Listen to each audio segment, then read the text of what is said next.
The Nile River flowed. It nourished the land. Thebes bustled with life. Amidst the grandeur lived Horus. He was a young noble. Horus possessed a thirst for knowledge. He yearned to understand the world. His heart sought wisdom beyond the confines of his privileged life. Horus spent countless hours in the royal library. He pored over ancient scrolls. He studied the stars. He learned the legends of his ancestors. He was fascinated by one tale in particular. It spoke of a hidden sun temple. This temple held the secrets of life itself.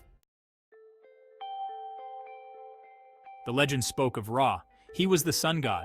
Ra had built a magnificent temple. It was a place of immense power. Within its walls, the secrets of eternity were said to be hidden, but the temple was lost. It vanished beneath the sands of time. Some believed it was just a myth. Horus was different. He felt a connection to the legend. He believed the temple was real. He yearned to uncover its secrets. He dreamed of finding the key to immortality.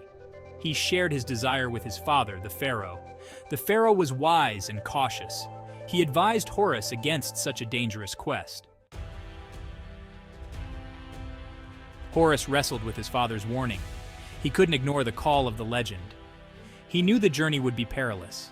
He was determined to face the unknown. He gathered provisions. He chose a loyal companion, a seasoned desert guide named Menes. They set off into the vast desert. The sun beat down relentlessly. The sand stretched endlessly before them. They faced sandstorms. They braved scorching heat. They navigated by the stars. Their resolve was tested at every turn. After weeks of travel, they found a cave. It was hidden among cliffs. Hieroglyphics adorned the entrance. They spoke of trials. These trials awaited those who sought the Sun Temple. Horus felt a surge of anticipation. He was on the right path. As they entered the cave, the air grew heavy. A presence made itself known. It was Sekhmetmu. He was a fearsome creature. He had the head of a lion. He had the body of a man. He was the guardian of the trials. He spoke with a booming voice. He told Horus that only the worthy could pass. Section 5, the weight of the heart. Sekhmetmu led Horus to a chamber. It was dimly lit. In the center, a scale hung from the ceiling. On one side rested a single white feather. It represented Ma'at, the goddess of truth and justice. The trial of the heart had begun. Horus's heart pounded in his chest. He knew the weight of his past deeds would be judged. Sekhmetmu removed Horus's heart. He placed it on the other side of the scale. Horus watched with bated breath. His heart was lighter than the feather. He had lived a life of compassion and integrity. He had passed the first trial. Section 6, into the abyss. The next chamber was shrouded in darkness. It represented the underworld.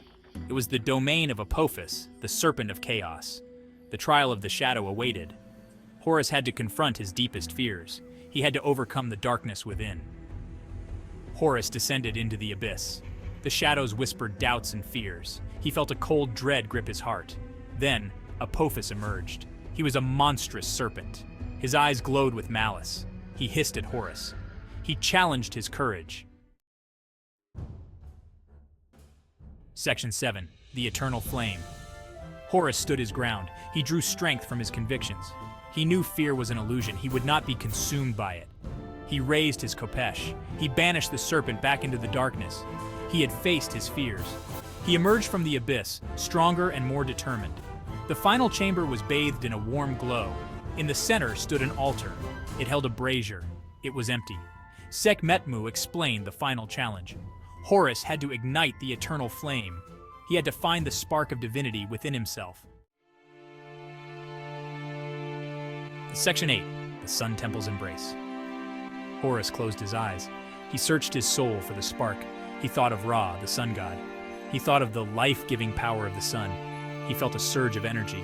He focused his will. He reached out and touched the brazier. A brilliant light erupted. It filled the chamber with warmth. He had passed the trial of light. The walls of the chamber seemed to dissolve. Before Horus stood the entrance to the Sun Temple. It was more magnificent than he could have imagined. He stepped inside. He was bathed in a golden light. He felt a profound sense of peace. Section 9, return to Thebes. Horus spent days within the temple. He studied the inscriptions. He meditated on their meaning. He learned about the cycles of life and death.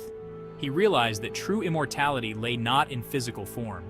It resided in wisdom, knowledge, and the impact one has on the world. His quest had transformed him. He emerged from the desert. He returned to Thebes a changed man. He carried the wisdom of the Sun Temple in his heart. He shared his knowledge with his people. He ruled wisely and justly. He lived a long and prosperous life. Section 10. Wisdom's Dawn. The legend of Horus became a tale whispered on the winds. It reminded people of the true meaning of life. It taught them that the pursuit of knowledge and wisdom was more valuable than any quest for immortality. Horus's journey served as a beacon. It illuminated the path to enlightenment. The Sun Temple remained hidden. It awaited those who were worthy to seek it out. It stood as a testament to the enduring power of truth, justice, and the eternal flame of knowledge. The sands of time may shift and bury, but the light of wisdom will always find a way to shine through.